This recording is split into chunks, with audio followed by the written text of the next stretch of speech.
The kindest person you know might secretly be the person who hates themselves the most. Their kindness is real.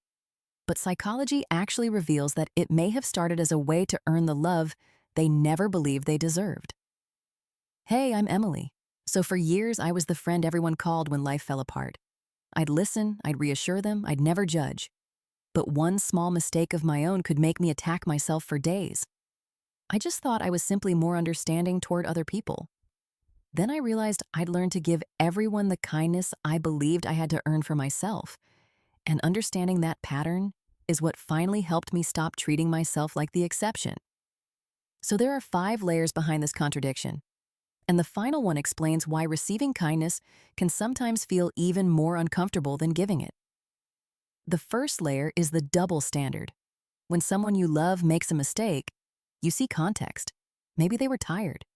Maybe they were scared. Maybe they just did the best they could with what they knew at the time. But when you make the same exact mistake, context kind of disappears. Suddenly it becomes evidence. This proves I'm careless. This proves I ruin things. This proves I'm the problem. Notice the difference there. Other people are allowed to make mistakes. You turn your mistakes into an identity. Psychologist E. Torrey Higgins described something called self-discrepancy. Basically, the emotional gap between who you are, who you wish you were, and who you believe you're supposed to be. And when that imagined version of you is impossibly patient, successful, useful, attractive, calm, and never inconvenient, well, your real human self is always going to look like it's failing. The second layer is that kindness may have actually become a form of safety. So imagine growing up somewhere love felt warmer when you were helpful, or quiet, or successful, or just easy to manage. You might have learned something without anyone really saying it directly. When people are happy with me, I'm safe.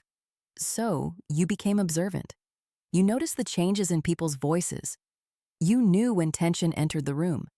You learned to apologize quickly, solve the problem, and avoid becoming another problem yourself. Your kindness isn't fake. It might honestly be one of the most sincere parts of you. But the habit itself could have started as protection. Research by Shahar and colleagues described self-criticism as kind of a strategy for preventing shame. The mind basically says, find your flaws before anyone else does. Correct yourself before you can be rejected. That voice might sound cruel now, but at some point it really believed it was keeping you connected. Now here's the third layer. Being needed can feel safer than being known. When you help someone, you have a role. You know exactly why you matter in that moment. You're the listener, the fixer, the dependable one. But what happens when you have nothing to give? Can you still believe you deserve a place in the room? And this is where kindness can quietly turn into overgiving. You say yes when you're exhausted. You hide your needs so nobody feels burdened. You become so low maintenance that people just assume you never need support. Then the resentment or the loneliness shows up. And yeah, you judge yourself for that too. You might think, well, a truly kind person wouldn't want anything back.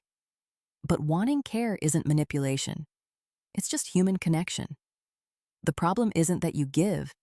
It's that you may have learned to disappear while giving. And hey, if this is putting words to something you felt but never really known how to explain, go ahead and subscribe. We explore the hidden patterns that shape how people think, connect, and see themselves. Okay, the fourth layer is why compliments kind of bounce off you while criticism sinks right in. So let's say someone tells you, you're such a good person. Instead of just receiving it, your mind starts investigating. They're just being polite. They don't know the real me. They'd change their mind if they actually saw all my flaws. But one careless comment?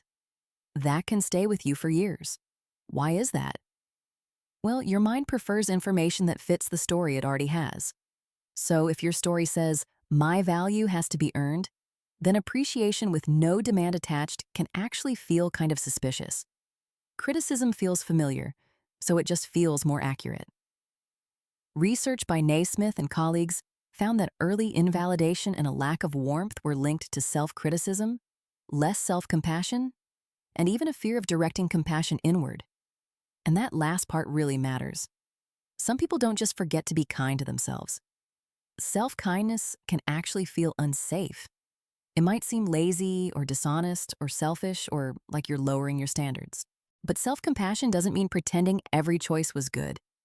It just means evaluating your behavior without turning yourself into the enemy. And this leads us right into the fifth layer. You might actually believe cruelty is what keeps you good. You might be afraid that without the inner critic, you just become selfish or careless or weak. So you keep using shame as motivation. But think about how you motivate someone you genuinely care about. Do you humiliate them after every setback? Do you tell them one failure defines their entire future? Or do you help them understand what happened and figure out the next step? A meta-analysis by Wakelin and colleagues found that self-compassion-based interventions meaningfully reduced self-criticism. And research on compassion-focused therapy has also found improvements in people's ability to actually reassure and soothe themselves. The goal isn't to replace "I hate myself" with some sentence you don't even believe. Just start with accuracy. So instead of "I ruin everything," try "I regret what happened, but one event isn't my entire identity." Instead of "I shouldn't need anyone," try "I learned to hide my needs because it once felt safer to."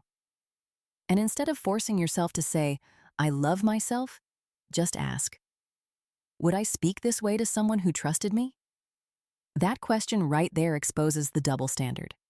Your kindness toward others was never proof that they were more deserving than you. It was proof that compassion already exists inside you.